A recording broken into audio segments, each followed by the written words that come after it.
2024 অহংকাৰ মুক্ত অসম গঢ়িব কংগ্ৰেছে। কংগ্ৰেছ চৰকাৰ আহিলে সম্পত্তিৰ তদন্ত হ'ব বুলি শংকিত হৈ আছে মুখ্যমন্ত্ৰী হিমন্ত বিশ্ব শৰ্মা, যাৰ বাবে অসমৰ জনতাক বিভাজিত কৰিব বিচাৰিছে মুখ্যমন্ত্ৰী ডক্টৰ হিমন্ত বিশ্ব শৰ্মাই। মুখ্যমন্ত্ৰীয়ে গাদী বচাবলৈ আমাক বিভাজিত কৰিব বিচাৰিছে। অসমৰ জনতা ৰাজনৈতিকভাৱে যথেষ্ট সক্ৰিয় আৰু সচেতন। অসমৰ জনতাই বুজি উঠিছে হিমন্ত বিশ্ব শৰ্মাৰ আচল ৰূপ। অসমৰ মানুহে একত্ৰিত হৈ থাকিবলৈ বিচাৰিছে, বিভাজন কাহানিও নিবিচাৰে।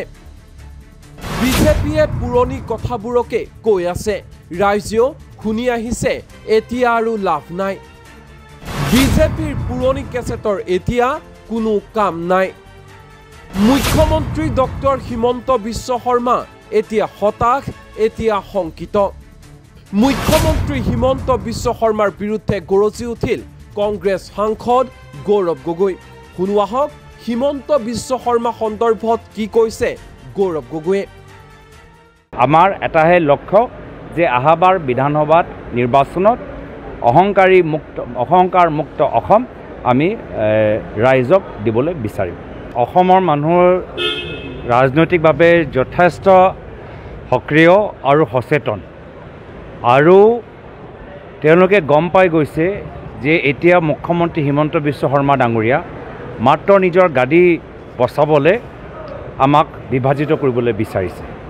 অসমৰ মানুহ যোৱা লোকসভা নিৰ্বাচনত প্ৰধানমন্ত্ৰী মোদী ডাঙৰীয়াৰ এনেদৰে বহুত অপপ্ৰচাৰ শুনিলে, সমগ্ৰ ভাৰতৰ ভিতৰত মোদী ডাঙৰীয়া মংগলসূত্ৰ আৰু কংগ্ৰেছৰ মেনিফেষ্টো লৈ বহুত বিভাজনকাৰী কথাবোৰ ক'লে, কিন্তু ভাৰতৰ জনসাধাৰণ চব বুজি পায় আৰু অসমৰ জনসাধাৰণ চব বুজি পায়।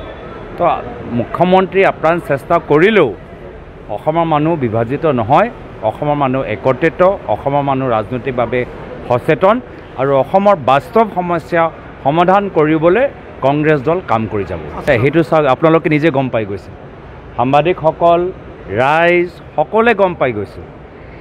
মুখ্যমন্ত্ৰী যিদৰে কথাবোৰ কৈ আছে, অসমৰ মানুহ তেনেদৰে কথাবোৰ কোৱা নাই।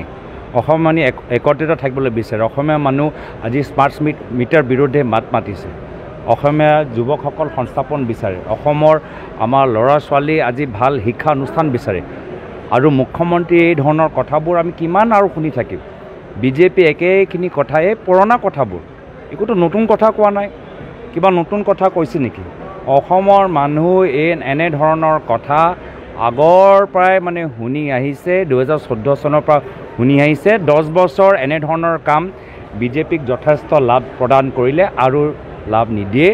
এইবোৰ চব মানে ফাটাৰ ৰেকৰ্ড, ফাটা কেছেটৰ দৰে।